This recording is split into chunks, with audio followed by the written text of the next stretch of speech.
Bienvenue dans Dance Lab, le podcast dynamique et éducatif où la passion de la danse rencontre le monde de l'entrepreneuriat, du bien-être, de la santé mentale et bien plus encore. Des conseils, des histoires, des conversations captivantes avec des experts et des personnalités où recommandations et partage d'expériences enrichissent le quotidien des danseurs et pas que. Je suis Maïwenn Bramoulet, danseuse professionnelle aux multicasquettes, passionnée de danse depuis toute petite, ayant pour objectif de lever les voiles sur les fantasmes et les clichés du métier. En vous partageant toutes les facettes, les difficultés, les richesses et les challenges que ce métier comporte. Si cet épisode t'a plu, n'hésite pas à le partager autour de toi, à me laisser une note et un commentaire sur Spotify ou Apple Podcast. Et si tu souhaites participer au podcast, écris-moi. Aujourd'hui, j'accueille Tiané Achille, danseuse et chorégraphe, fondatrice de la compagnie Kali. Formée dans les rêves parisiennes et sur les scènes ballroom, elle développe une danse hybride entre électro et voguing, en particulier dans la catégorie Arms Control, où le haut du corps devient une arme d'expression. Tiané a dansé pour Blancali, Roland Cristal ou encore dans des clips comme Mamma Mia de Mentissa, mais c'est surtout à travers ses propres créations, notamment au sein de sa compagnie Kali, qu'elle affirme une vision puissante, collective et politique du mouvement. Dans cet échange, on parlera de son double ancrage entre électro et voguing, la façon dont elle chorégraphie avec le collectif, son regard sur les institutions, la scène underground et les battles, et de ce que ça veut dire aujourd'hui de vivre de la danse à 23 ans à Paris. Salut Tiané. Coucou. Bienvenue dans le podcast. Merci pour l'invitation. Avec grand plaisir. Hâte d'échanger, de parler avec toi de tous ces sujets que j'ai énumérés un peu dans l'introduction de l'épisode. Et bien écoute, petite question habituelle. Pour commencer, est-ce que tu peux nous parler de ton parcours ? Comment tu as découvert la danse ? Comment la danse t'a découvert peut-être aussi ? Et justement, comment l'électro et le voguing par la suite sont entrés dans ta vie ? Ok. Alors, en fait, j'ai commencé à danse assez, entre guillemets, tardivement. C'est-à-dire que j'ai pas fait de formation, j'ai pas fait d'école, j'ai découvert par hasard la danse électro, mais en fait avant cela, j'allais beaucoup quand j'étais adolescente, pré-ado, dans les rave parties. Donc les rave parties, c'est des teufs principalement techno, hardcore, etc. Mais j'allais aussi un peu dans les clubs. Bon, j'étais mineure, mais bon, voilà. Bon. Il y a pas de prescription. mais voilà, c'est comme ça que j'ai découvert la danse. En réalité, et c'est aussi, du coup, pour moi, il y avait vraiment la dimension sociale. C'est-à-dire que c'était aussi échanger avec les gens, rencontrer de nouvelles personnes. Voilà, il y avait la dimension politique aussi, parce que les teufs, les free parties, on appelle ça, sont interdites en France. Légalement, c'est interdit. Donc, il y avait aussi ce truc de pourquoi on va en free party. C'est un moyen, en tout cas, c'est une sorte d'échappatoire, quand même, de la société, et c'est un moyen pour se retrouver aussi en petite communauté. Et donc ça, je côtoie le monde de la nuit de cette façon-là depuis que j'ai peut-être 12-13 ans. Mais j'étais pas du tout danseuse. Vraiment, j'adorais juste danser la nuit et c'était très important pour moi et j'allais vraiment très régulièrement. Mais on va dire que justement à mes 18 ans, j'ai rencontré en teuf une amie qui s'appelle Chiho, qui est aussi danseuse électro mais qui est japonaise. Ouais. Et je sais pas, connexion en pleine soirée. Et elle m'a dit viens, je t'amène à un endroit et tout, tu vas kiffer et tout, je sais pas quoi. Bon, moi je me dis bon d'accord, ça va être un after je suppose, tu vois. Du coup j'y vais et tout, et en fait c'était un battle électro. C'était le LRC, je crois 2019, un truc comme ça. Avant Covid. Ouais, juste avant. Et du coup, moi, je me dis... Ah oui, il est bizarre cet after. Je comprenais pas trop. Je voyais des compétitions, je voyais des gens qui dansaient sur de la musique en même temps électronique. Donc, vraiment, je comprenais pas. Et je me suis dit, attends, c'est génial. Moi aussi, je veux faire ce truc. Donc, je me suis inscrite et tout ça en beginner. De bonjour, voilà, on me connaît pas. Mais vas-y, tu peux mettre mon nom. Mon Météia, Tia, c'est un diminutif. Ce soir-là, ce soir même ouais. Où t'as Ah ouais. Ouais. Bravo pour l'audace et le culot et... Non mais... Voilà. En vrai, pardon, je te coupe, mais pour les personnes qui sont pas dans le milieu, je trouve qu'il faut quand même avoir du courage, tu vois, d'oser se montrer comme ça à un battle où il y a quand même beaucoup de personnes qui sont expérimentées, il y a une culture derrière, etc. Donc non, bravo pour le courage. Non, c'était vraiment un coup de tête. En fait, j'étais tellement enthousiaste parce que, à vrai dire, je connaissais déjà un peu le milieu des battles à travers la danse hip-hop, mais plus, alors petit problème, enfin on s'entend par problème, hein, mais moi la musique hip-hop, j'arrive pas à être complètement connectée. Et donc, même si j'avais découvert ce milieu-là, j'étais genre, c'est trop bien, je trouve que les battles c'est génial, je vois vraiment des gens s'exprimer librement, etc. en freestyle, et c'est hyper inspirant, mais je me voyais pas du tout le faire, je le voyais vraiment en tant que spectatrice, voilà, et tout ça. Et comme j'ai grandi aussi dans des quartiers populaires, je suis allée à pas mal de battle hip-hop en fait quand j'étais plus jeune, mais vraiment en tant que spectatrice. Et je savais pas du tout, je connaissais pas du tout la danse électro, donc j'avais pas du tout fait le lien. Et je pense que quand j'ai vu cet événement, et j'ai vu que c'était comme, entre guillemets, avec mon vécu, un battle hip-hop, mais avec de la musique électronique, je me suis dit, mais en fait, let's go. Enfin, on va pas... Ouais, c'est vrai que j'ai pas du tout eu peur ou la pression, j'étais genre... mais en fait, c'est tellement un plaisir de pouvoir faire ça. Et pourquoi c'est un plaisir ? Qu'est-ce qui t'attire justement dans chacun de ces univers ? Alors là, on parle de l'électro, donc plutôt qu'est-ce qui t'attire dans cet univers ? Qu'est-ce que ça t'apporte d'unique, artistiquement, humainement ? Là, on parle de l'électro et après on viendra sur le voguing. Okay. Si tu veux faire une comparaison, ouais, ça marche. Bah, en fait, j'aime énormément la musique électronique. Enfin, j'écoute ça depuis que je suis toute petite. Et même du coup j'ai grandi avec toute mon adolescence, ce moment où on s'affranchit un peu des parents, des codes, etc. Je l'ai vraiment fait dans les clubs pour le coup, club, rave, je mets ça un peu dans le même sac, même si c'est pas les mêmes milieux, mais j'ai traîné un peu dans les... Enfin, j'ai fait... La nuit, on va dire. Voilà, j'ai fait le monde de la nuit, voilà. Et donc c'est vrai que je pense qu'il y a vraiment un plaisir hyper... je sais pas, c'est hyper, comment dire, stimulant pour moi. Ça réveille vraiment quelque chose, une joie, en fait. Ça réveille vraiment le côté célébration.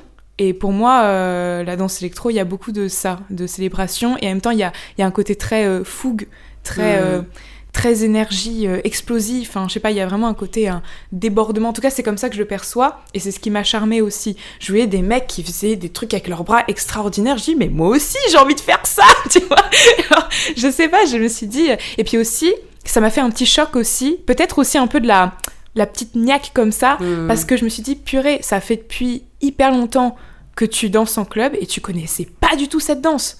Et ça, je me suis dit, ah non, non, on va remédier à ça et on va se concentrer là-dessus, quoi. Et c'est marrant parce que maintenant que je fais parfois des performances en club, en teuf, etc., il y a plein de gens qui découvrent la danse électro à travers mon travail. Et du coup, il y a ce petit truc de... Donc, j'étais pas si paumée que ça. C'est vrai que c'est pas si connu que ça dans le milieu de la teuf, malheureusement. Dans le milieu de la teuf, et même, je dirais, dans le milieu lambda, sociétal, tu vois, il y a quand même beaucoup de clichés aussi autour de la danse électro, avec le côté tectonique. Voilà, on n'est pas là pour déconstruire tout ça, mais c'est vrai que c'est important, tu vois, et je pense que c'est aussi gratifiant de se dire « Ah, trop bien, moi, avec ma petite expérience et ma prestation, je fais découvrir aussi à mon tour des choses à des personnes qui viennent me voir. » Et puis ça donne envie, c'est trop cool, parce que c'est comme ça que quand je suis allée au LRC, c'est ce que j'ai ressenti tout de suite, quoi. Et j'étais genre, mais ils sont complètement fous, mais c'est génial, moi aussi je veux faire partie de ça. Et après, tu t'es entraînée beaucoup chez toi, t'allais prendre des cours, comment ça se passait ? Des trainings libres ? En fait, donc j'ai fait mon passage, et évidemment, les gens ils étaient un petit peu genre, mais d'où elle sort celle-là, mais elle est trop drôle. Ouais, c'était un peu genre, mais qu'est-ce que tu fous là ? Génial. Et donc j'avais réussi à avoir quelques contacts, à travers déjà le DJ, à travers des personnes, Cerise, Milliard, etc. Enfin, il y avait des gens qui étaient venus me voir, Slate aussi, Crazy, Army, enfin voilà. Et en fait, j'avais pris leur Insta, un truc comme ça. Et puis ils m'avaient dit, oui, on donne des cours. À l'époque, c'était au studio Massaro, je crois. C'était à l'époque. à côté de Nation. Ouais, c'est ça. C'était ça, et il y avait des cours et tout, sauf qu'en fait, en gros, le LRC, c'était genre novembre 2019, mais tu sais, juste après, il y a eu le Covid. Et donc, je crois, j'ai vraiment pris genre 3-4 cours, et en fait, après, pandémie, il n'y a plus de moyens de s'entraîner vraiment, etc. Puis entre-temps, j'avais rencontré Miel aussi à l'époque, donc j'avais fait des petites connexions, mais c'est vrai que c'était les prémices, quoi. Ouais. Et puis du coup, je me suis retrouvée pendant le confinement à être un peu, entre guillemets, seule. Pas vraiment, parce qu'on avait quand même, à l'époque, il y avait un petit groupe où on s'envoyait des vidéos, etc., des petites routines à reproduire.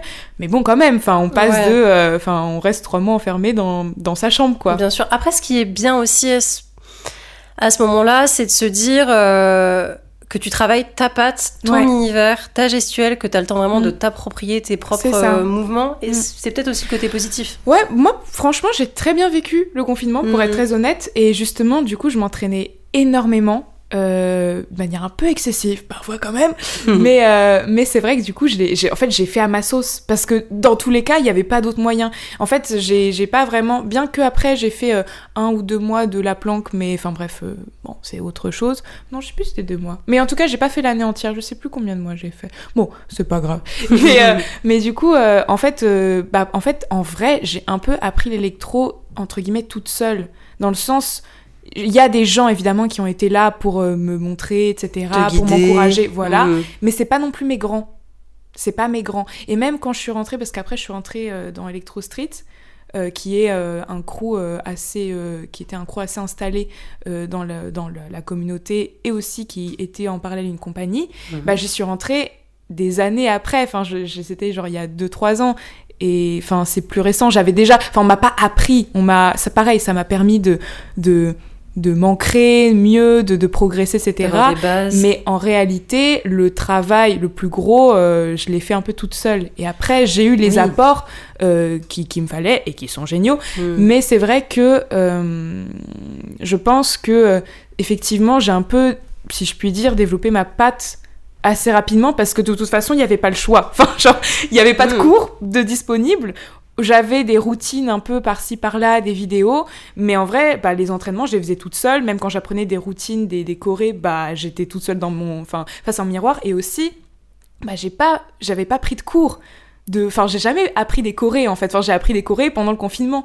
Donc, du coup, même, j'avais pas forcément les techniques. Il y avait des trucs, je sais pas, des automatismes que plein de danseurs ont, parce que, même si c'est un nouveau style de danse, ils ont fait du contempo avant ou du classique, ils ont déjà... Moi, j'avais rien. J'étais genre, comment on apprend une choré, en vrai? C'est genre, comment on fait? Je sais pas. Comment on compte une musique? 5, 6, 7, 8. C'est un peu genre, ah bon. Après, j'ai eu un parcours en tant que musicienne avant. Oui. Donc, du coup, ça allait. Mais c'est vrai que le rapport au corps, je l'ai vraiment découvert toute seule. Et en même temps, c'est super. En vrai, c'est une vraie... Enfin, c'est une force. Ouais, c'est ce que je disais tout à l'heure, c'est que ça t'a permis de développer, toi, ton univers. Et du coup, il y a le voguing qui arrive après. Ouais, alors, le voguing, c'est un peu... c'est un peu plus... spécial, parce que, à vrai dire, je connaissais déjà le voguing quand j'étais ado, car je suis une personne queer, et forcément que ça m'attirait énormément. Mais, alors ça, c'est marrant, parce que j'avais vu une vidéo de... alors, je dis le blast, parce qu'il n'y a rien de chez YouPorn. Non. Mais en gros, j'avais c'est une personne qui t'a inspirée? Ouais, complètement. Oui, non, pas de souci. J'ai vu... non, mais je préviens au cas où j'ai eu la discussion. Mais en gros, j'ai vu une vidéo, Mariana en a parlé. Et d'ailleurs, je vous invite à la voir, parce que du coup, je vais pas répéter ce qu'elle a dit. Mariana Oui. Benengue. Ouais. J'espère que je prononce bien, que j'écorche pas. Je crois aussi, mais... Pardon, en tout cas, c'est Mariana, coucou.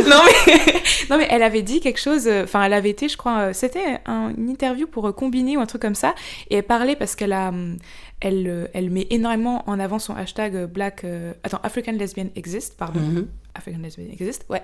Et en fait, elle témoignait, elle, elle, pendant son enfance et adolescence, qu'il n'y avait aucune représentation de femmes lesbiennes non blanches, et surtout du continent africain dans sa globalité. Et en fait, ça m'a beaucoup marquée, parce que j'ai eu la même chose. Enfin, j'ai vraiment... tout pareil.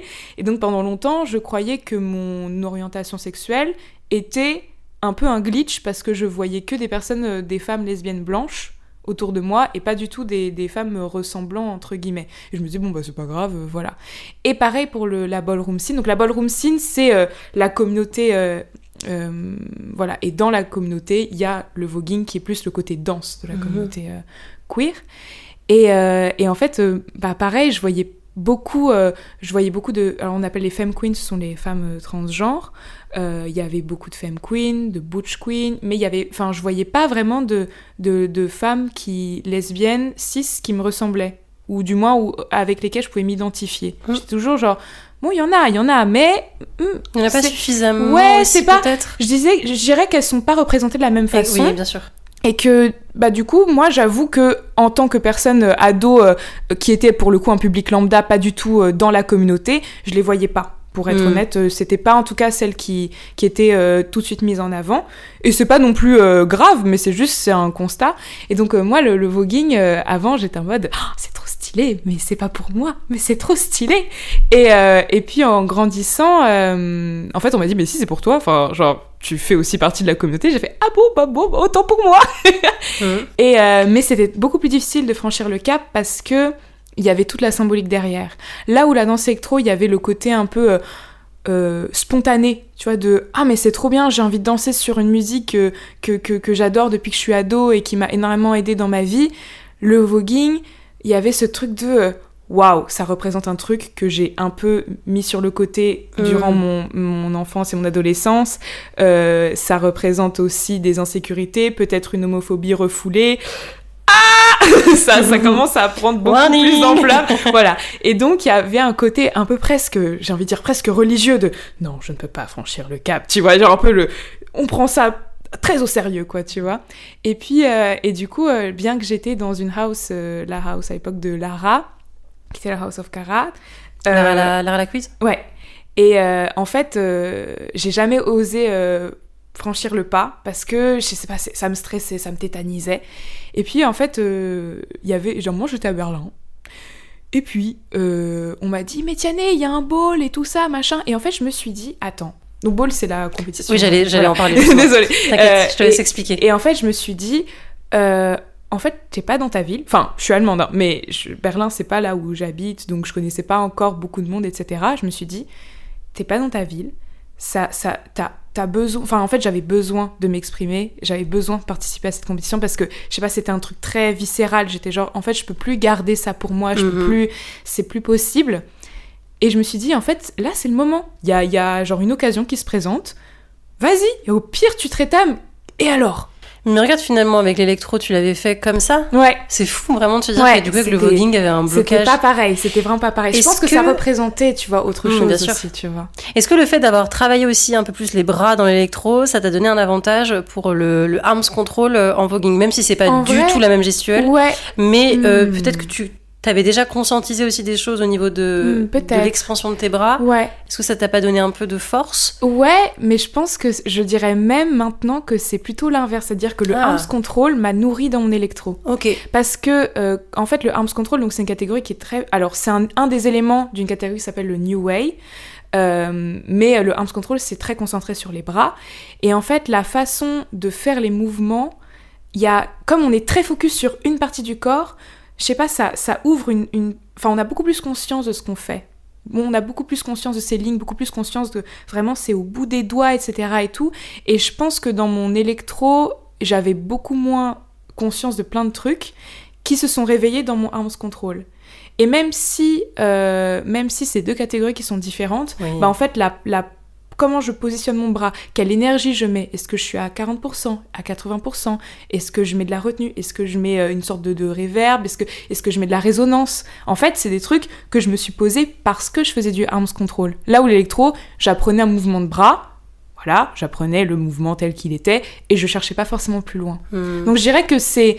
Alors oui, je suis partie avec un avantage pour le arms control, mais en réalité, je trouve que mon arms control a beaucoup plus nourri ma gestuelle, même dans l'électro et en général quand je danse, tu vois, que... voilà, et ça, je m'y attendais pas. Et même, par exemple, je donne aussi des cours de danse électro pour des personnes qui sont débutantes et qui parfois, même 90% de mes élèves, n'ont jamais pris de cours de danse auparavant.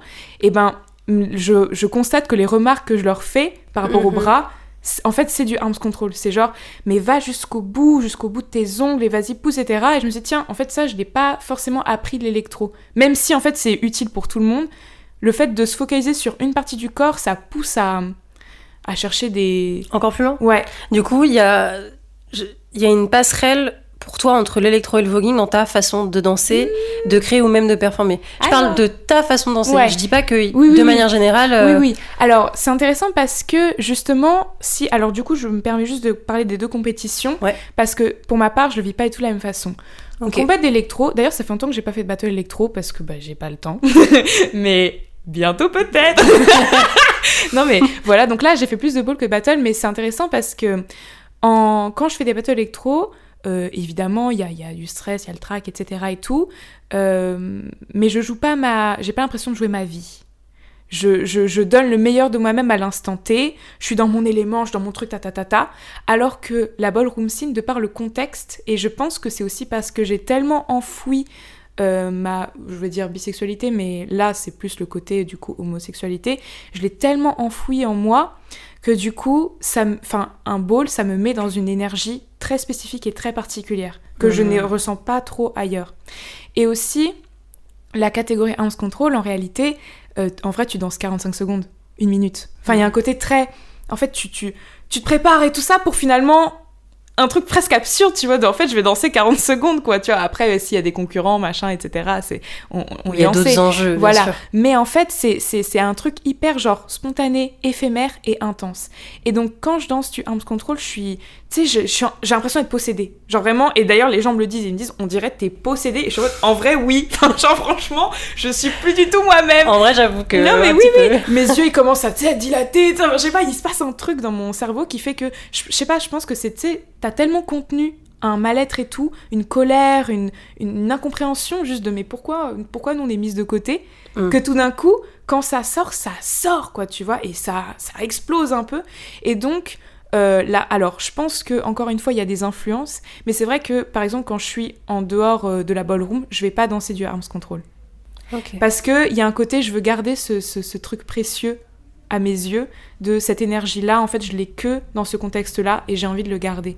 Donc, oui, évidemment qu'il y a des influences, et même, par exemple, mon électro, maintenant, n'est plus le même qu'il y a quelques années, et ça, c'est net, c'est clair et net, mais en fait, c'est complètement conscient. C'est pas, je me dis pas, tiens, maintenant que j'ai ces éléments-là, je vais mettre du arms... En fait, non, c'est comme ça, parce que j'ai beaucoup bossé mon arms control, et du coup, ça modifie les gestuels. Mais c'est vrai qu'il y a cette volonté de... même la ballroom scene, c'est quand même un milieu assez niche, que j'ai aussi envie de préserver d'une certaine manière, et donc je peux pas... quand par exemple je fais des perfs dans des concerts, il y a plein de personnes, j'ai vraiment envie beaucoup plus de mettre en avant l'électro, parce que je trouve que c'est plus approprié, et que le arms control, c'est mon petit bébé, c'est mon petit truc un peu plus intime, un peu plus perso, et j'ai envie de le montrer à une communauté qui m'accueille tel que je suis et qui comprend aussi l'enjeu. Et même, pourquoi pas aussi inciter les personnes à venir aussi dans des balls pour voir avec l'énergie globale comment ça se passe. Et aussi parce que Arms Control, c'est pas une catégorie qui est très mise en avant, malheureusement, en ce moment, qui est beaucoup moins, on va dire, populaire que d'autres catégories. Et je me dis que peut-être qu'avec ma participation, j'espère qu'il y a certaines personnes qui pourraient aussi franchir le pas, et ça me ferait trop plaisir de voir plein de nouvelles personnes faire du Arms Control, en fait. Parce que, comme c'est une catégorie qui est plus en tant que performance, et qui se veut aussi plus neutre, entre guillemets, en fait... disons que elle est un peu moins hype, c'est vrai, elle est un peu moins hype. Ok, alors je pensais pas du tout, tu vois. elle est un peu moins hype, par exemple, que le Vogue Femme, mais elle en est pas moins plus intéressante. Non, bien sûr, on n'est pas en train de comparer les catégories. Non, hors de question. Mais c'est vrai que c'est pas les mêmes enjeux, et donc c'est vrai que c'est une catégorie où moi j'ai eu un énorme coup de cœur, où je trouve qu'elle a un énorme potentiel, et je me dis, en fait, s'il y a des gens qui sont vraiment intéressés par la catégorie Arms Control, ça me ferait trop plaisir d'échanger avec eux, discuter avec eux, de partager, de battle ensemble, enfin, tu vois, d'avancer ensemble et... Envoyer un message à Tiané. Non mais en vrai oui, tu vois, et du coup il y a ce petit truc aussi de, c'est vrai que je veux le garder plus dans ce milieu-là. C'est important pour moi de préserver, alors qu'au contraire l'électro, je le vois comme quelque chose, une danse émergente, jeune, et qui a plein d'avenir aussi. Je vois beaucoup l'électro dans des concerts, des spectacles, c'est les JO, ouais, notamment, et donc en fait il y a ce truc de c'est vrai que quand je danse sur scène, je me dis j'ai envie de mettre en avant l'électro, justement parce que, comme tu as dit plus tout à l'heure, tu as dit aussi qu'il y a eu beaucoup de préjugés sur cette danse, etc., et du coup il y a une petite revanche, alors que la ballroom scene, c'est surtout un endroit où on veut être safe en tant que personne queer, et donc effectivement... C'est une autre forme de revendication. Voilà, c'est deux revendications différentes. Et encore une fois, l'une n'est pas meilleure que l'autre, c'est juste deux choses différentes qui ne sont pas vraiment comparables, donc on n'a pas les mêmes... c'est deux communautés différentes, donc il n'y a pas de comparaison à avoir. C'est ça. Mais en tout cas, c'est vrai que je me demandais si toi tu faisais des passerelles entre ça, parce que comme c'est des... Tu vois, c'est intéressant. C'est les mêmes... Oui. C'est le même... Enfin, c'est les bras, quoi. Puis l'électro, c'est aussi inspiré du Arms Control et du New Way. Il n'y a aucun... c'est pas du tout... À un moment donné aussi, de toute façon, quand tu vois les styles de danse arriver au fur et à mesure des années, tu te dis qu'il y a forcément des inspirations quelque part. Tu vois, le lyrical jazz, ça vient forcément de quelque part aussi. Oui. Donc voilà. Je voulais revenir sur si tu considérais ta danse... est-ce que tu considères que ta danse porte un message, une revendication, une identité ? J'avais noté que avec ta compagnie Kali, tu prenais justement une approche égalitaire, où la matière, elle vient aussi des danseurs et des chorégraphes, où tu te nourris d'eux, des danseurs et danseuses, pardon, et pas que du chorégraphe, où tu te nourris d'eux. Voilà, est-ce que tu peux en dire un peu plus sur ça? Oui. Ma question est beaucoup trop longue. Non, mais je sais pas si... à prendre avec des pincettes, hein, mais je sais pas si j'aurais la prétention... Enfin, je pense pas que ce soit à moi de dire si ma danse porte un message ou pas, dans le sens où, pour moi, c'est plutôt les gens, comment ils reçoivent mon travail. En tout cas, je sais pas si... En fait, tu sais, c'est intéressant parce que je sais pas si j'ai forcément envie de passer un message en particulier, mais j'ai plus envie de montrer qu'on peut faire les choses autrement. Je crois que c'est plutôt ça. J'ai plutôt envie de montrer que on n'est pas obligé de jouer au chef et en mode avec la hiérarchie et tyranniser ses danseurs et dire c'est moi qui machin. En fait, je pense qu'on peut vraiment procéder autrement. Je pense que, par exemple, on n'est pas obligé d'attendre de faire, je sais pas, 20 ans de danse avant d'avoir des chorés, avant d'avoir des idées. Je pense qu'on peut vraiment remettre en question le système dans lequel on est. Et on peut, à partir du moment où on travaille, évidemment, c'est évidemment énormément de travail, de discipline, etc., de la rigueur, mais quand on est rempli de bonne volonté et de bonnes intentions et de plein d'idées, en fait, let's go. Donc je dirais que, en tout cas, pour moi, c'est comme ça que, enfin, pour ma part, c'est comme ça que je perçois la chose, c'est-à-dire que c'est vrai que j'ai pas attendu. Comme par exemple le battle au LRC, en fait j'ai pas attendu de me dire non mais attends parce qu'en fait je connais personne, j'étais genre mais en fait j'ai envie, écoute c'est mon idée, peut-être qu'elle est pas si ouf que ça, c'est pas grave. Mais du coup il est là ton message, tu vois, finalement. Si tu veux. Quelque part. Oui, mais disons que c'est plus s'amuser à revoir et remettre en question les codes. Effectivement, il y a des choses, c'est pour que ça tienne la route, etc. Il y a des choses à faire. Bon, bien sûr, il faut travailler, il faut revoir les bases. On va pas inventer le travail de danseur, ça c'est sûr. Mais tout ce qui est la question de hiérarchie, de comment les gens sont traités, de un peu mépris, entre guillemets, enfin pas de classe forcément, mais tu sais, ah si t'as pas fait telle école, c'est mort, ou ah si t'as pas fait de danse avant, c'est ciao, tu fais même pas l'audition. C'est vrai que moi c'est des trucs où je suis genre je sais pas si c'est nécessaire, tu vois. Je suis d'accord, et puis moi j'aimerais rappeler dans ma vision du casting qu'à la base un casting c'est pour découvrir de nouveaux talents, de nouveaux artistes, et donc en fait s'arrêter à un petit CV et pas regarder peut-être les vidéos de la personne ou son univers ou ce qu'elle partage sur les réseaux sociaux aussi peut-être, tu vois. Je peux comprendre que quand tu débutes t'as pas forcément un CV aussi long que quelqu'un qui a 10 ans de pardon, que quelqu'un qui a 10 ans d'expérience. Mais il faut aussi savoir donner sa chance complètement à tout le monde. Et aussi, au-delà de donner sa chance, c'est aussi une manière de reconnaître les gens tels qu'ils sont. Et c'est-à-dire que, pour moi, tout le monde a quelque chose à dire. Et que, justement, ça peut apporter une certaine fraîcheur d'avoir quelqu'un qui n'a pas forcément eu tous les codes, etc. Ça peut apporter un nouveau regard, en fait. Donc c'est vrai que, dans ma perception des choses, je suis pas trop... et d'ailleurs, c'est marrant parce que tu parlais d'envoyer des CV. Le peu de fois où j'ai fait des auditions et qu'on m'envoyait des CV, j'étais toujours un peu gênée parce que je me disais, mais ces gens ont fait beaucoup plus de formation que moi, en fait. Enfin, tu sais, je me suis dit, je me sens pas du tout légitime de recevoir ça. Je suis impressionnée par leur parcours, mais en fait, moi, j'ai besoin de vous voir en vrai. J'ai besoin de voir votre énergie. J'ai besoin de voir comment vous êtes, en fait, tout simplement. Comment vous dansez, comment vous bougez, comment vous exprimez, comment vous rigolez. Enfin, l'énergie aussi humaine au-delà de l'artistique. Ouais, c'est ça, tu vois. Et je comprends que dans les institutions, etc., on est encore très sur le côté un peu scolaire, etc., mais je pense qu'on peut tout à fait voir les choses autrement et faire un très bon travail aussi. Et peut-être, peut-être que ça apporte un autre regard et c'est d'autres dynamiques de travail, c'est d'autres choses. Donc voilà, moi je pars du principe que le corps, il exprime quelque chose et je n'ai pas un message, entre guillemets, dans le sens... je revendique plein de choses, donc je sais pas quel message je pourrais passer, mais c'est vrai que je trouve ça toujours intéressant de remettre en question le système dans lequel on est. Pas forcément de le détruire constamment, mais se dire, tiens, est-ce qu'on peut faire autrement ? Est-ce que... Et c'est aussi comme ça qu'on fait bouger les choses, c'est aussi comme ça qu'on parle de santé mentale, et c'est aussi comme ça... Enfin, c'est parce qu'il y a des gens qui ont dit, attendez, en vrai, on n'est pas obligé de hurler tout le temps que ça fait avancer. Enfin, il y a aussi ce truc de remettre en question. Ça fait aussi avancer la communauté, et ça fait aussi avancer la discipline dans laquelle on est, quoi. Exactement. Et est-ce que tu te sens parfois dans un entre-deux entre les institutions et les milieux alternatifs ? Parce que justement j'avais noté que ton collectif il préférait les contextes hors institution comme les rêves et les espaces urbains dans lesquels t'as un petit peu toi découvert la danse, Et que l'objectif, c'était de désacraliser l'art et le rendre accessible à tous, notamment à un public jeune et populaire. Mais en même temps, ce qu'on se disait en off, c'est qu'on a quand même besoin des institutions, parce qu'on n'est pas là pour scinder les deux. Carrément. Alors, du coup, effectivement, donc Kali a pour but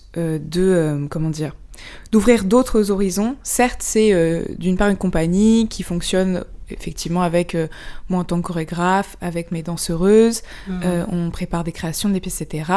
Mais il y a aussi une volonté de sortir un peu du côté, si je puis dire, conventionnel. Par exemple, les premières pièces qu'on a faites, elles ont été réalisées en rave party. Donc c'était pendant qu'un DJ mixait, nous on dansait, etc. Et c'était aussi une manière de rendre déjà la danse électro plus accessible, et aussi même avec le public. On n'était pas surélevé, il n'y avait pas de scène, on était au même niveau que le public, que des tuffers. Si les tuffers voulaient danser, ils pouvaient danser. Enfin, c'était pas il faut que vous regardiez et que vous soyez jusqu'à la fin, parce que c'était pas du tout. Et après, il faut une standing ovation. Voilà. Et après, il faut que vous donniez votre avis de qu'est-ce que vous avez pensé de la pièce et quel est le message. Non, pas du tout. Parce qu'en fait, le but, c'était surtout de faire des connexions avec les gens. Et c'est quelque chose qui m'a... C'est des performances qui ont beaucoup marqué, parce que c'était des performances qui étaient très fortes en émotion, parce que du coup c'est pas des gens qui ont l'habitude de voir des pièces de danse, et du coup c'est très fort aussi d'avoir des points de vue différents. Et pour ma part, je me permets juste de rajouter un truc, parce que j'ai vu dans une de tes questions, je ne change pas comment je danse en fonction du public. C'est-à-dire que, tu sais, à un moment, t'avais dit, est-ce que tu simplifie, pas trop simplifie, mais voilà, je m'adapte pas. C'est-à-dire que pour moi, que je sois en rave, en club, en teuf, sur scène, dans un grand théâtre, je vais danser de la même manière. Il n'y a pas de changement pour moi. Je donne autant d'énergie, justement parce que le côté entre guillemets hiérarchique, etc., ne m'intéresse pas. Et en même temps, comme tu as très justement dit, on peut pas faire sans les institutions, et puis c'est pas le but non plus, c'est pas un rejet complet, parce que justement en tant qu'intermittent, on revendique aussi le droit de vivre de la danse, etc. Donc on peut pas cracher dans la soupe, quoi, c'est impossible. Bien sûr. Et ça serait malhonnête, et nous on n'est pas comme ça. Mais il y a quand même cette volonté de au moins mélanger. En fait, que ça soit pas toujours les mêmes qui aillent voir des spectacles de danse, que ce soit pas toujours les mêmes qui n'y aient pas accès, en fait, tout simplement. Et du coup, comme je t'expliquais, mais on a fait du coup notre première grosse créa qui a été présentée à Paris en juin, qui était dans une salle de spectacle. Et en fait, vraiment 90% du public, c'était des gens qui me suivaient, qui suivaient mon travail, etc., qui suivaient le travail des danseuses, mais qui n'étaient jamais allés à une pièce de danse, qui n'avaient jamais vu ça de leur vie, et qui m'ont dit c'était la première pièce que j'ai vue, et je suis super émue, et c'était des personnes plutôt jeunes, et du coup c'était super touchant pour moi de me dire ok, là j'ai réussi un truc. Il y a une petite victoire qui est quand même pas anodine dans, en tout cas, ce que j'aimerais véhiculer, c'est-à-dire des gens qui se soient déplacés dans ce genre d'endroit, c'est quand même quelque chose de fort. Ouais. Et c'est marrant parce qu'on avait aussi fait une sortie de résidence au CCN de Rennes, et c'était un peu pareil. Il y avait des personnes qui connaissaient le CCN de Rennes, et voilà, mais il y avait une autre partie où c'était des gens qui aimaient juste taper du pied et qui connaissaient mon travail, qui ont vu que j'étais de passage et qui sont venus. Et donc c'était aussi intéressant, et même de parler du rapport, du coup ils étaient assis, nous en train de danser, normalement en teuf, personne n'est assis en train de regarder quelqu'un danser, enfin il y avait vraiment ces rapports là qui sont intéressants, et de voir aussi que c'était une expérience pour eux très positive. Donc effectivement, pour ma part, ce que j'aimerais vraiment sur le long terme, c'est justement de faire un peu des mélanges, des mariages si je puis dire, entre les deux, de rendre la danse entre guillemets plus populaire, parce qu'en fait elle l'est, de base, sans pour autant dénigrer ou effacer le côté institutionnel, qui est aussi un apport super important pour une compagnie, un collectif, pour avancer, etc., et pour vivre. Complètement. Et puis regarde, il y a des CCN, il y a des institutions qui offrent aussi des semaines de résidence avec un accès à des locaux, des salles pour pouvoir aussi t'entraîner, créer. Donc bien évidemment qu'on n'est pas là pour scinder. Oui, non. Et c'est vraiment pas le but, mais disons de que ça soit plus, enfin, qu'il y ait De une vraie se réunir, diversité, ouais. Et d'autant plus, je trouve que c'est beaucoup plus cohérent avec le style de danse qui est la danse électro, qui est une danse qui a quand même commencé dans les clubs, qui a commencé dans des milieux, voilà, de soirée en fait, en général. Après, voilà, il y a eu l'influence du hip-hop et comment ça s'est après plus, voilà, plus dans le contexte des battles, etc. et tout ça, mais il y a quand même une forte influence de ce milieu-là, donc le mettre complètement de côté et d'effacer les personnes qui vont en teuf aujourd'hui, je trouve que c'est vraiment dommage. Et bien sûr, c'est pas le même style de musique électronique. Aujourd'hui, maintenant, ce qui est vraiment j'ai envie de dire à la mode, qui est tendance, c'est le hardstyle. Oui, c'est pas de l'électro house, mais ça reste des gens qui vont en teuf, et moi, je m'aligne quand même avec ces gens. Donc j'ai pas envie de les mettre de côté. Et justement, c'est bien aussi qu'il y ait des nouveautés et voilà, un petit mélange, quoi. Je reviens un peu sur le côté construction de carrière, santé mentale, santé physique. Comment tu construis ta carrière ? Est-ce que tu as une stratégie, des rituels ? Aussi, c'est important de le rappeler qu'être danseur, c'est notre corps et notre outil de travail. Donc, c'est important de prendre soin de sa santé physique et mentale. Donc, comment tu prends soin de tout ça ? Est-ce qu'il y a un rapport entre la construction de ta carrière avec le soin que tu t'accordes ? Alors, ça, c'est une question très intéressante parce que d'après mes amis proches, je ne suis pas la meilleure personne pour prendre soin de moi. Je ne suis pas la représentation, le modèle. Je ne suis pas du tout un modèle. J'aime beaucoup cette honnêteté. Non, c'est voilà, pour être très franche. Et je pense que c'est tout à fait lié avec mon parcours en tant que danseuse, parce que je pense que quand j'ai commencé à danse, comme j'avais pas la sécurité de me dire, en fait, je sais pas, j'ai fait, je sais pas, du contemporain avant ou du hip-hop ou que sais-je, enfin, tu vois, et j'avais la pression de, il faut que je rattrape les autres, il faut que je sois au même niveau. Et donc, j'étais obsédée par le travail, je dansais vraiment d'une manière beaucoup trop intense et beaucoup trop extrême, parce que j'étais dans le... non mais je me sens pas légitime du tout, il faut que je fasse 10 fois plus que les autres pour prouver que machin, etc. et tout. Et donc pas de repos, pas d'équilibre, pas de récupération dans tes entraînements. Ouais, compliqué. Vraiment au début, je frôlais les burn-out très régulièrement. Ouf. Et la pression, parce qu'en fait je me mettais... et en plus j'étais jeune, enfin mine de rien, j'avais 18 ans, j'étais pas non plus... Enfin je venais de commencer la danse, donc j'étais un peu un bébé quoi. Et puis pareil, j'avais jamais... Enfin comme avant je faisais de la musique, souvent je dis souvent parce que je n'ai pas envie de faire de généralité, mais quand même ce que j'ai vu autour de moi, les musiciens ils prennent pas vraiment soin de leur corps. On est tellement dans le truc, moi je faisais du piano et du chant, alors le chant un peu plus, parce qu'il y a les cordes vocales, bon voilà. Quand t'es fatigué, ça s'entend direct. Voilà, mais tu vois, il y a plein de musiciens, leur posture, ils sont comme as, enfin, tu sais, il y a des trucs où c'est hyper, c'est pas du tout la priorité. Et donc quand j'ai commencé à faire de la danse, je me suis rendu compte que je prenais pas soin de mon corps, que je dénigrais beaucoup, je me suis rendu compte aussi des insécurités que j'avais, du mal-être, etc. Et que peut-être que si j'avais pas fait de danse, j'aurais mis un peu ça de côté et je serais pas rentrée dedans. Tu vois, il y a eu un travail psychologique aussi, un peu thérapeutique de... oula, le bilan n'est pas fou. Peut-être que pour être le plus fonctionnel et en même temps pas se foutre en l'air, ça serait bien que tu remettes en question certaines choses. Par exemple, pour être très honnête avec vous, je vous dis un petit secret. En fait, j'ai eu des accidents quand j'étais ado, où j'ai été opérée à l'hôpital pendant plusieurs mois, donc un truc un peu trauma. Et du coup, avant, quand j'ai commencé à danser, j'avais des moments de stress, d'angoisse, de peut-être que je vais me reblesser, que ça va recommencer, enfin le truc que j'ai vécu quand j'étais ado qui m'a vraiment marquée. Et du coup, la danse m'a permis aussi de me dire, non, parce que tu vas apprendre à ne pas faire les mêmes erreurs, à prendre soin de toi, à écouter ton corps. Quand t'es pas danseur, t'écoutes pas ton corps. Je m'en suis vraiment rendu compte, t'écoutes pas ton corps, t'es pas vraiment en contact, en fait. En tout cas, pour ma part, j'étais pas du tout en contact. Et je pense que la danse m'a beaucoup aidée là-dessus. Et c'est pour ça que je me suis acharnée aussi dessus. C'est que je me suis dit, attends, là, je sens que ça va me débloquer des choses, même dans ma vie privée, dans ma vie intime, dans ma vie en général, du regard que j'ai sur moi. Ça va changer quelque chose. Ça vaut le coup un peu de... prendre soin de soi. Ouais, ça vaut le coup de prendre ce temps-là. Et aujourd'hui, du coup, tu le prends un peu plus. Alors, est-ce que c'est ce qui te permet de durer un peu plus aussi ? Ouais. Alors aujourd'hui, ma conclusion, surtout cette année où j'ai fait un petit bilan, on peut pas tout faire et on peut pas être partout. On peut pas tout faire. Et par exemple, tout à l'heure, je disais que j'ai pas fait beaucoup de bateaux électro, que ça fait un moment que j'en ai pas fait, parce qu'en fait, j'ai pas eu le temps. Parce qu'en fait, il y avait d'autres projets qui se présentaient et que je me suis dit, attends, mais là, si je veux à la fois partir en tournée, faire ma choré, faire ma création, faire les balls, en fait, il faut dormir. Voilà, dormir, prendre le temps, et puis surtout, c'est pas du tout efficace. Pour l'esprit, enfin, en tout cas pour ma part, quand je chorégraphie, il faut que je sois vraiment dedans, faut que je sois même dans ma façon de mon quotidien, etc. La résidence, c'est un temps particulier, c'est pas du tout anodin. Donc en fait, tu peux pas tout faire, et c'est pas grave. Et il faut pas, je trouve qu'il faut pas être trop dur avec soi-même.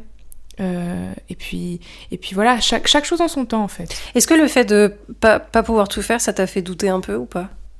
Oui. Ouais. Mais plus par rapport au regard des autres. Peut-être que les gens ils vont croire que je suis pas assez impliquée, ou peut-être... Et en fait moi je dis oh, le regard des autres là, qu'est-ce qu'on a à foutre en fait ? Excusez-moi, pardonnez-moi l'expression, mais en fait à un moment en fait c'est pas pour ça que tu danses. Tu danses parce que ça te fait du bien, ça te fait avancer. Je parlais thérapie tout à l'heure, ça m'a vraiment donné confiance aussi en moi, la façon dont je me tiens, la façon dont je m'exprime, la façon... Enfin, tout en fait. Il y a ce truc de... En fait, c'est pas pour les autres que tu le fais. C'est avant tout pour toi. Après, effectivement, il y a des... un battle, ça reste une compétition, donc il y a évidemment le regard des autres, il y a littéralement des jurys. Donc bon, à partir de ce moment-là, voilà. Mais c'est comme un casting. Voilà, t'as c'est aussi ça. Du monde qui te regarde. Mais ne t'éloigne pas de ton essence, quoi. Pourquoi on fait tout ça ? Et si c'est pas le moment... right now, c'est pas le moment, et c'est peut-être ce sera le moment plus tard. Je suis très d'accord avec toi. Ou pas. Et c'est pas grave. Il faut pas forcer les choses. Il faut pas forcer les choses, et puis aussi je pars du principe que je trouve que le milieu des compétitions en général il est particulier, et que je sais pas s'il correspond à tout le monde. Je crois qu'il y a des personnes qui vraiment ça il y a un blocage, et en fait ça sert à rien de secouer la personne en mode allez, c'est pas du tout efficace, et en plus ça donne pas du tout envie. Donc aussi il y a ce truc de mais peut-être qu'en fait là tu dois faire autre chose. Peut-être que là faudrait que tu fasses des clips, que tu imagines des vidéos, je sais pas, enfin peut-être qu'il faut que tu crées autrement. Donc là justement t'as fait des clips, t'es partie aussi en tournée. Ouais. Tu me disais que demain tu repartais en tournée. Oui. Bon, peut-être que l'épisode quand il sera sorti t'auras fini ta tournée. Oui. J'espère. Mais... vacances. On parle de repos, on a hâte d'être en vacances. Donc aujourd'hui tu vis de la danse, et comment tu peux gérer l'instabilité potentielle de ce métier ? Parce que tu es intermittente, oui, donc il y a quand même une petite sécurité, une petite stabilité, mais qui ne dure qu'un an. Oui. Donc il y a toujours un peu une espèce de charge mentale, de stress mental, de se dire faut que j'aille faire mes cachets. Honnêtement, je sais pas trop comment je gère ça. Je me dis que déjà, je me dis que ça va aller dans tous les cas, et que on peut toujours trouver une solution, on peut toujours rebondir. Après, il y a peut-être aussi cette angoisse de... là, cette année, par exemple, j'ai eu beaucoup de projets, et c'est super, je suis super reconnaissante. Je me dis, peut-être l'année prochaine, j'en aurai moins. Il y a aussi cette réalité de... oui, c'est une situation un peu angoissante quand même. Mais je sais pas trop comment je gère ça. Je me dis juste que ça va aller. Ça va aller. Et aussi, j'hésite pas à toquer partout. Par exemple, avec Roland Cristal, à la base, on est potes, et en fait, ça s'est fait naturellement, et maintenant, ça fait 3 ans qu'on tourne. C'est-à-dire que parfois, il faut pas avoir peur d'oser et de proposer des trucs, de dire « Attends, en vrai, ton projet, il est super, est-ce que je peux apporter un petit truc si je danse ? Est-ce que tu vois, est-ce que ça te dit ? Est-ce que, par exemple, aussi, je joue de la basse, et du coup, je suis en train un peu de réfléchir avec des artistes comment on peut mettre le chant, la danse, parce que je chante aussi, la basse, comment mettre de l'acoustique dans la musique électronique, de vraiment, genre, jouer là-dessus. Et donc, en fait, il y a aussi ce truc de... je me dis que, en fait... Tant que tu t'affirmes, dans le sens pas imposé, attention, mais tant que t'es en accord avec toi-même, en tant qu'artiste, tu vas toujours faire des connexions. Tu vas trouver des gens avec qui tu peux construire. Puis, je pense que, pour ma part, faut pas avoir peur de créer. Faut pas avoir peur de créer des nouveaux concepts. Faut pas avoir peur de d'affirmer ta créativité. C'est ça. Et aussi parce que, pour ma part, je pense que j'ai ça d'une manière un peu logique, parce qu'en fait, comme je suis quasiment que danseuse électro, si les gens me prennent, c'est parce que je suis danseuse électro, et c'est pour ma patte et mon authenticité. Mais en fait, c'est valable pour tout le monde. Et je pense qu'il y a plein de gens qui se disent « Ah, il faut que je m'adapte à machin ». Et honnêtement, je sais pas si en tant qu'artiste, ça peut être aussi un peu un piège. Je pense qu'aussi, en tant qu'artiste, tu peux dire « Voilà, moi, je sais faire ça. Je sais pas tourner sur ma tête. c'est vrai, mais par contre, je peux te faire des contorsions, je peux te donner de l'énergie, je peux te donner de la joie, je peux te donner des blagues, parce que c'est important de rigoler quand même. mais voilà. Et est-ce que si ça t'intéresse, avec grand plaisir, et si ça t'intéresse pas, bah c'est pas grave, peut-être que ça intéressera quelqu'un d'autre. Et du coup, moi, c'est comme ça que j'ai eu des plans, en fait. C'est vraiment, je me suis imposée, genre, voilà, bonjour, je m'appelle Tiané, je sais faire ça, je sais pas faire ça, mais je suis chaude d'apprendre. Et je pense que peut-être je peux apporter quelque chose, et si ça te dit, bah viens, on travaille ensemble. Je pense que ça demande d'avoir confiance en soi aussi, tu vois, d'avoir conscience aussi de soi, de ses capacités et du travail qui a été fourni et de se dire, comme tu dis, bonjour, je m'appelle Tiané et voilà ce que j'ai à vous proposer parce que je sais que ça fait un moment que je travaille ça et que en analysant aussi ce que vous faites, bah, je pense qu'il y a moyen de faire une collaboration. Et des fois, parfois non, parce que... D'où le travail thérapeutique de, en fait, on est parti de... moi qui suis complètement tétanisée parce que je me sens hyper légitime par rapport à tous les danseurs qui m'entourent avec leurs 1000 techniques. Moi, je savais pas faire un pas de bourré quand même. Tu vois, genre, on vient de là. Et du coup, il y a ce truc de... Au fil du temps, je me suis dit... Ok, si t'as vraiment à faire de la danse, eh ben, tu vas travailler, mais c'est aussi travailler sur toi, prendre soin de ton corps, travailler sur comment éviter les burn-out, comment avoir... pas forcément comment avoir confiance en soi, c'est pas un truc de développement personnel, mais il y a un peu ce truc de... bah en fait... comment t'assumer, t'affirmer toi qui tu es en fait, sans te cacher derrière des airs, des je sais pas quoi, juste bah voilà, je suis comme ça, et je plairai pas à tout le monde, et ben c'est pas grave. Et on avance. Et du coup, c'est pour ça que je considère vraiment la danse comme la thérapie. Et que, très honnêtement... désolée, Vas-y. Je pense que c'est aussi pour ça que je travaille beaucoup avec des personnes qui sont pas forcément des danseurs. Parce qu'il y a un côté très... franc quand ils dansent. C'est-à-dire que ça sort vraiment tel quel. Et je pense que c'est une énergie super belle en fait aussi. Pure. Ouais, pure. Et aussi que c'est aussi... Enfin, il y a beaucoup de personnes, enfin beaucoup de mes élèves en général me disent « Ah, je me suis amusée, je me suis éclatée comme jamais ». Enfin, il y a un truc un peu... pas forcément libérateur, en mode « Waouh, je libère les gens », parce que pas du tout. Mais que, en fait, le fait de se dire « Bah là, tu vas avoir conscience de ton corps et en même temps, tu vas quand même t'amuser, on rigole beaucoup, etc. » Et ben, ça met dans une... dans une énergie vraiment spéciale et précieuse. Et je pense que même en tant que danseur, c'est important de se nourrir aussi de ça. De pas oublier pourquoi on danse. Parce que parfois, quand on est dans les milieux assez compétitifs quand même, dans le professionnel, ça devient plus du tout marrant en fait. Ça devient hyper angoissant. Justement, on court après le les jugement, cachets. le regard des autres, tout ça, bien sûr. L'argent, machin, etc. Et du coup, parfois, travailler avec des gens qui, eux... tu sais, lâche prise, etc. et tout, ça permet de dire « Ah oui, c'est vrai ». Et c'est important aussi d'avoir ces moments-là. Et moi, c'est vraiment avec des gens en fait, avec qui j'ai envie de travailler parce que je trouve qu'il y a une sincérité dans leurs mouvements, dans leur expression. Il y a un truc très spontané qui est hyper beau, je trouve. Du coup, c'est le côté thérapeutique que la danse t'a apporté. C'est la chose la plus précieuse que la danse t'a apporté. Je pense, ouais. Et... il y a un côté thérapeutique et justement ce truc de s'affirmer aussi sans non plus prendre tout l'espace. Et c'est un truc qui s'apprend. J'ai fait des erreurs au cours de mon parcours et j'en ferai encore et encore parce que c'est comme ça. Mais je pense que y a toujours ce truc de... En fait, on peut se remettre en question, on peut changer certaines choses et d'avoir conscience aussi de ce qu'on peut donner et ce qu'on peut recevoir. Ouais. Yes. C'est très beau. Écoute, on arrive à la fin de l'épisode, Tiané. Et ben voilà, déjà, c'est fini. J'ai encore une petite question. C'est pas fini.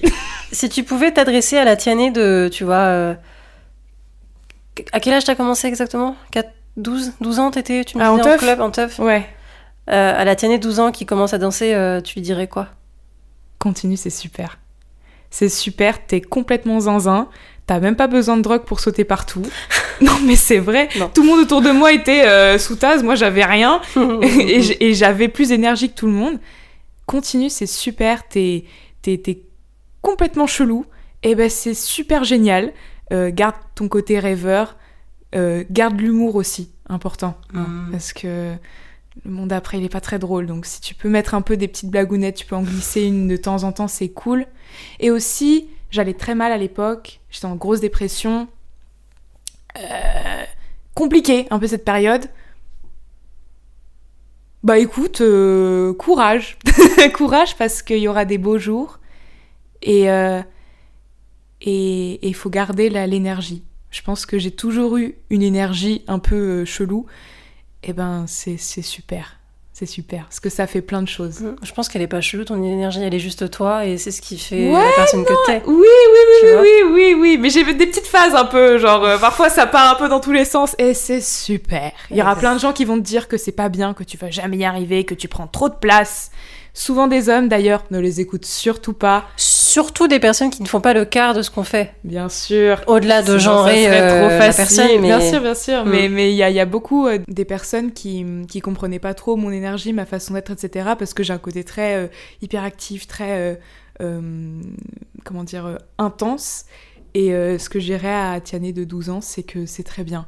Parce que le but, c'est pas de plaire à tout le monde, le but, c'est d'être bien avec soi et de donner de la joie. Ça peut jamais être quelque chose de négatif. Et les gens qui voudront te faire croire que c'est pas normal, c'est pas toi le problème, là, pour le coup. Donc voilà, ce que je lui dirais à la tienne 12 ans, c'est... T'es un peu bizarre parfois, tu fais des petites phases que les gens comprennent pas trop, que même toi, tu comprends pas trop. Mais c'est pas grave. Trust the process, ça va aller. Trust the process, bro. Non mais vraiment, ça va aller. Et n'oublie pas ton humour, et n'oublie pas ta joie, et n'oublie pas ta générosité. Et peu importe où tu vas, ce que tu fasses, parce que j'ai fait du montage avant, je fais plein d'autres trucs, bah c'est pas grave. Tu traces ta route. Ça va aller très bien. Yes, trop bien. Et avant de clôturer l'épisode aussi, je voulais savoir un petit peu tes projets futurs. On parlait tout à l'heure de vacances. Oui, partir en vacances, c'est un projet. On parlait de mon anniversaire. Oui. Pardon. Bah oui. Je pense qu'année prochaine, je vais être un peu plus catégorique. Je pense que je vais essayer de vraiment me dire de telle période à telle période, je ne travaille pas et de tenir mon planning. Parce que le piège, parfois, c'est que parfois on te propose plein de trucs et ça arrive comme ça et tu dis oui, c'est super. Puis en fait, finalement, tu te retrouves sans vacances, sans temps de repos. Et ça fait partie aussi du travail, même en tant que chorégraphe, surtout même en tant que chorégraphe, j'en suis rendu compte, c'est en fait, pour réfléchir, il faut aussi être posé. Si t'as la tête partout, si tu fais plein de trucs, etc., tu pourras pas réfléchir à des idées, des concepts, des chorégraphies, des mouvements, t'es pas du tout dans les meilleures conditions, donc c'est important de prendre ce temps-là. Et sinon, le projet futur, justement, c'est de pousser ma pièce, ma création, qui est encore en cours d'écriture et voilà, qu'on peaufine, de faire encore des petites tournées ou des grandes tournées, que sais-je, voilà, de rencontrer plein de gens. Ouais, mon but, c'est de faire plein de rencontres. J'aimerais bien retourner en Allemagne, parce que ça fait longtemps que je suis pas allée, ça me manque beaucoup. Mais rencontrer des gens, faire des projets, partager... Et voilà, c'est déjà pas mal. C'est très bien. Voilà, c'est bon. Des beaux projets futurs.